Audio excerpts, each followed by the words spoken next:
పెళ్ళైనా పండగైనా వేడుక ఏదైనా పట్టు చీరల ప్రత్యేక వేదిక వారాహి సిల్క్స్. నమస్తే అమ్మా. నమస్తే తల్లి. అమ్మ, అన్ని ఆడవాళ్ళకే ఉన్నాయే, పంచమాంగళ్యాలు కూడా ఆడవాళ్ళకే ఉన్నాయి. అసలు మగవాళ్ళకి పెళ్ళైందా లేదా ఎట్లా తెలుసుకుంటాం? అసలు ఏది లేదే. ఎందుకు లేవమ్మా? ఏమున్నాయమ్మా? ఎవరు వేసుకుంటున్నారమ్మా చెప్పండి. ఇప్పుడు పూర్వం దంజం ఉన్న వాళ్ళు యజ్ఞోపేతం అనమాట. 3 పోగులే ఉంటే భార్య లేనట్టు. 3 ఉంటే 3 మాత్రం అసలు వేసుకుంటున్నారు ఎవరైనా? అది వేసుకోలేదు కానీ తెలియటం లేదు. అలాగే కండువా కూడా ఎడం వైపు వేసుకుంటే భార్య ఉన్నట్టు. ఓకే, లేకపోతే లేదు. అది కూడా రేర్ ఆఫ్ ది రేరెస్ట్. తర్వాత ఏవైనా శుభకార్యాలు చేయాలంటే భార్య లేనివాడు చేయడానికి పనికిరాడు. అసలు ఎవరైనా పాటిస్తున్నారా అది?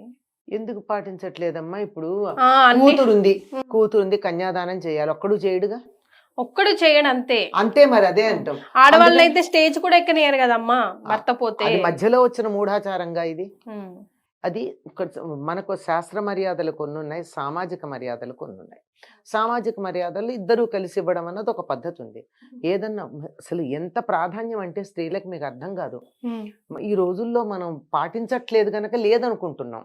ఉదాహరణకు ఎవరైనా ఒకళ్ళు దానం చెయ్యాలనుకో, ఆయన ఇలా దానం నీళ్ళు ఇచ్చేసి ఇంకా నాకు నా మామ అంటాడు కదా, నీళ్లు తను పోసుకోకూడదు, భార్య పోయాలి. అంటే ఆవిడ ఒప్పుకుంది కనుక ఈయన ఇస్తున్నాడు. ఆవిడనే పోయినంటే ఇవ్వడానికి వీల్లేదు. భార్య ఉండగా తను పోసుకోకూడదు, భార్య నీళ్లు పోయాలి. అర్థమైందా? అర్థమైందమ్మా. అంటే ఎంత ఈక్వల్, ఒకళ్ళు క్రియ ఒకళ్ళు సపోర్ట్, అట్లా చెయ్యాలి. అట్లాగే ఇంటికి ఎవరన్నా వస్తే భోజనానికి పిలుస్తున్నానని భార్య అనుమతి తీసుకుని పిలవాలి. ఎప్పుడు పడితే అప్పుడు పిలిచేసి వీళ్ళకి అన్నం పెట్టి అనకూడదు. నా వల్ల కాదు అంటే ఊరుకోవాలి. అర్థమైందా? ఇవన్నీ మన ధర్మశాస్త్రాలు చెప్పినవి. మనం పాటించకపోవడం మన దోషం తప్ప శాస్త్రం దోషం కాదు. మరి కట్నాలు ఇవ్వద్దు తీసుకోవద్దు అని చట్టం చెప్పింది, చట్టం దోషం చేయలే. తీసుకుని ఇచ్చుకుని అది దొంగతనంగా వీలైతే ప్రభుత్వానికి తెలియకుండా జాగ్రత్తగా చేస్తే తప్పెవరిది? మనదే కదా, ప్రజలదే కానీ ప్రభుత్వాంది చట్టాంది కాదు కదా. అలాగే శాస్త్రం అన్నీ సరిగ్గా చెప్పినా పాటించకపోవడం అనే దోషం మన దగ్గర ఉంది.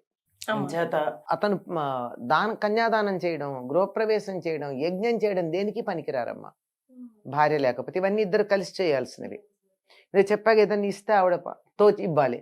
మరి ఒక్కళ్ళే ఉన్నప్పుడు ఎలా కుదురుతుంది? చేత వాటన్నిటినీ పక్కకు పెట్టి ఎవరో ఒకళ్ళ చేత చేయించటమే తప్ప వాళ్ళు చేయించరు. అలాగే పురుషులకి అలాగే ఉంది, స్త్రీలకి అలాగే ఉంది. అయితే మీరు అన్నట్టు మనకు ఆచరణలోకి వచ్చేటప్పటికి ఆడవాళ్ళవి స్ట్రిక్టెస్ట్గా పాటిస్తాం. స్ట్రిక్ట్ కాదు, స్ట్రిక్టెస్ట్గా పాటిస్తాం. మగవాళ్ళది అసలు చూసే చూడకుండా అలా వదిలేస్తాం. అది ఎవరిది దోషం? శాస్త్రాంది కదా, మనది. అంచేత నియమాలు కూడా పురుషులకి స్త్రీలకి చక్కగా భిన్నంగా వేరువేరుగా చెప్పారు. ఎందుకంటే శారీరక ధర్మాన్ని అనుసరించి కొన్ని తేడాలు ఉన్నాయి గనక నియమాల్లో కూడా కొంచెం తేడాలు ఉన్నాయి. అంతేగాని నియమాలు చెప్పకపోవడం అన్నది లేదు. అది అమ్మ, పంచమాంగళ్యాలు అంటే ఏంటి? అంటే ఒక ఈవిడ భర్త బతికి ఉన్నాడు అని చెప్పడానికి 5 సంకేతాలు చెప్తారమ్మా. అటువంటిది పాపట్లో సింధూరం. ఇప్పుడు ఎవరు పెట్టుకోవటల్లా కదా. ముఖాన బొట్టే పెట్టుకొని వాళ్ళు అక్కడేం పెట్టుకుంటారు? చేతులకి గాజులు, కాళ్లకు మట్టెలు, ముక్కు పుడక, చెవులకు దుద్దులు, నల్లపూసలు కూడా ఇంక్లూడెడ్ ఇందులో.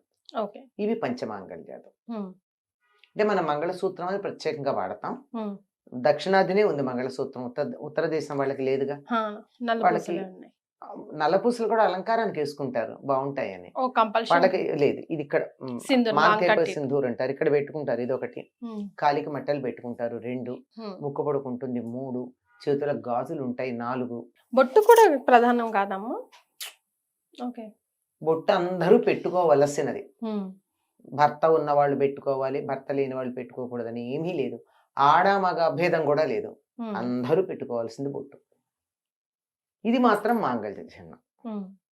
ఇలా ఉండేటటువంటిది మనకి ఏమన్నారు, ఈ బొట్టు పెట్టుకోవడం కాక పాపడ బొట్టు అని చెప్పి పూర్వం ఒకటి వాడేవాళ్ళు, గుర్తుందా?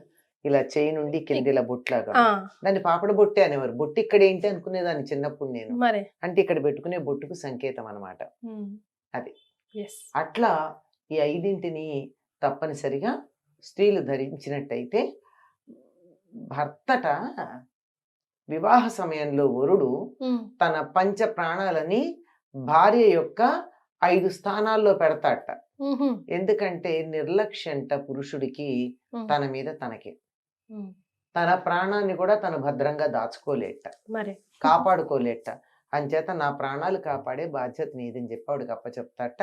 అందుకని ఈ మాంగళ్యాలని స్త్రీ చాలా జాగ్రత్తగా తన భర్త 5 ప్రాణాలకి సంకేతాలుగా ఉన్నాయి గనక వీటిని జాగ్రత్తగా భద్రపరుస్తుందమ్మా.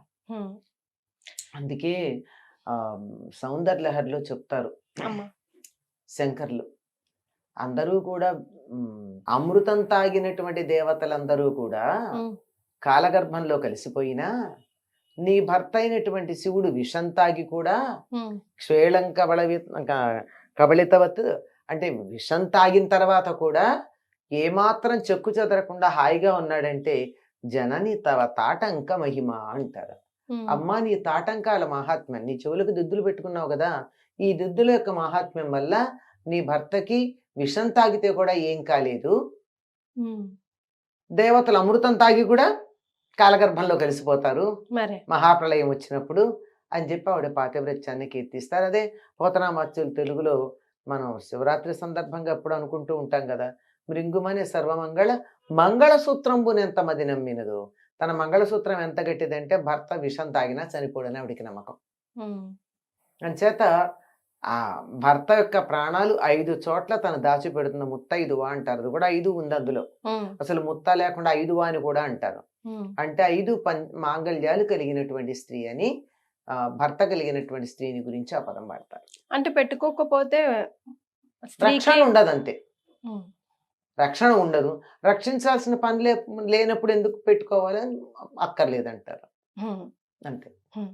దాని వెనకాల సెంటిమెంట్ ఏం లేదమ్మా, ఏం లేదమ్మా, మనం పెట్టుకుంది అంతే అని కాదు. రక్షణ ఉంటుంది అని నమ్మకం. ఆయన నా ప్రాణం ఇక్కడ పెట్టాడమ్మా, మరి నేను గాజులు వేసుకుని ఆయన ప్రాణాన్ని ఇక్కడ రక్షించద్దు. నా ప్రాణం ఇక్కడ పెట్టాడు, దానికి అక్కడ సింధూరం పెట్టి ఆ ప్రాణాన్ని రక్షిస్తా, అట్లా అనమాట. So how do you take it అన్నది అది నీలో నీకే ఆధారపడి ఉంది. థ్యాంక్ యూ సో మచ్ అమ్మా, ధన్యవాదాలు.